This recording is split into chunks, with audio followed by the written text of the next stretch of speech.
So I want to share a little bit my impression here because I like to yap. So overall M1 Yixuan is actually pretty good. It gives you quite noticeable improvement, although I have to admit that it's not right away, because the biggest difference is that you will get your first ultimate or whatever it calls right away, so you can just use like at the first. So because of that, you kind of need to change your rotation, so it's not kind of like right away. You need kind of to getting used to, and then suddenly you feel like, oh yeah, it's actually give you quite good improvement in here, and indirectly it can give you more skill bar. So this one you kind of like can save it for later or use it right now, like to spam skill. So it's pretty much like kind of good. You can like use a lot more skill in general.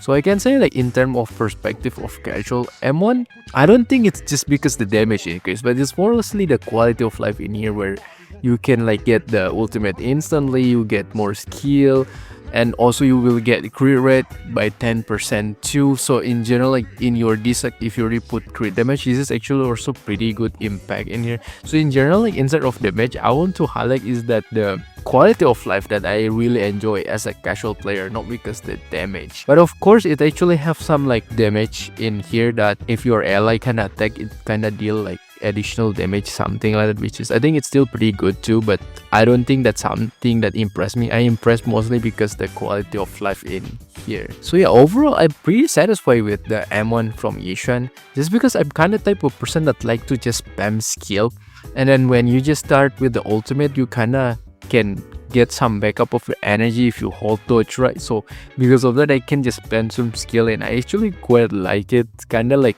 quite make it me playing brain dead, and I enjoy in general. But in the end, maybe if you still kind of question, is it worth for you to pull for M1 Yixuan? If you're free to play 100%, you don't need this. You just better to skip and pull another character, because at least for me, ZZZ, even I'm very casual player, I can pretty much clear everything, deadly assault, like Shiyu defense, everyone at M0. I have M1 Evelyn, but I never activate just because like I never struggle actually. And yeah, I'm just a casual player. I'm not even playing meta like something like that. And yeah, so for sure, M1, it's not really necessary if you're free to play, just focus on other character.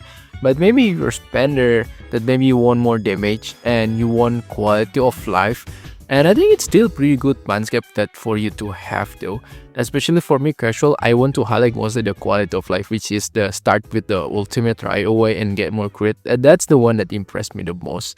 But take notes, this is only my opinion, casual player. It's not like typical other like game that I cover more serious, because I just want to have fun more in the like ZZZ. If you want more like something like in a meta perspective, I think better to just go to another ZZZ guide maker that more dedicated into it.